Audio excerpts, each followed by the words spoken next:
In the last video, we discussed the trap of the golden rule. Simply put, the harsh reality that your investors can influence or even dictate the goals and priorities of the company.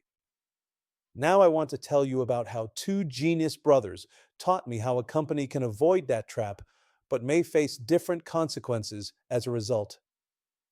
It was at least 25 years ago when I met the brothers. I don't remember most of the details, including their names. I do remember being introduced to them by one of the investment bankers that handled their IPO and thought I should help with their investor relations efforts. I met them at their offices in the Intelsat building in Washington, D.C., a modern building with a gigantic atrium and an aura that something important involving satellite technology was happening there. The brothers came with a backstory that everyone who told me about the company repeated. They were geniuses. They earned advanced degrees from prestigious universities at very young ages. Their company, I forget the name, was involved in esoteric satellite technology. They lived their technology, which they tried to explain to me without any success. However, I determined that I didn't need to understand their technology as much as their business model. So that's what I tried to discuss. I asked about their revenue goals, their margins, their go-to-market strategy, all the issues that investors were concerned about. But each of my questions got the same answer. They were creating breakthrough technology, the best in the world, ever. How big was their market? Their answer? They were creating breakthrough technology, the best in the world, ever. Did they envision the need to raise more capital? Their answer? They were creating breakthrough technology, the best in the world, ever. The few times they agreed to meet with investors, they were asked the same questions and gave the same answer: greatest technology ever. They were my clients for maybe a quarter. They weren't dissatisfied with my service. They just didn't see the need to pay attention to investors when they had a much more important goal: the greatest technology ever.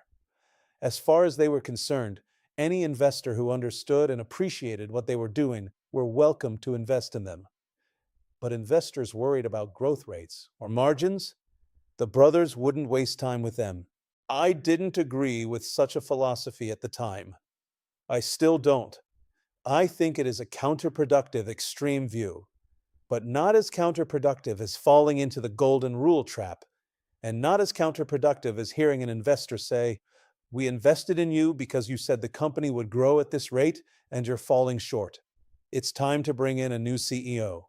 The moral of the story: your company will attract the investors who get turned on by your story, by the story you create and promote. The approach the brothers took left no obstacles to stop them from creating the breakthrough technology that was their goal. Eventually, they did create that technology, and their company was acquired, but not at the value that could have been achieved if the company was positioned as more exciting. They had the investors they wanted because the way they described the company would only attract that type of investor. Companies that promote rapid growth or other metrics also attract a certain type of investor, and the company lives with the consequences. So be careful about whether you are attracting the investor you want to live with. Just remember this: every company has the investors they deserve. If you want to chat about what that can mean to your company and what kind of investor might be best for your company, get in touch with us.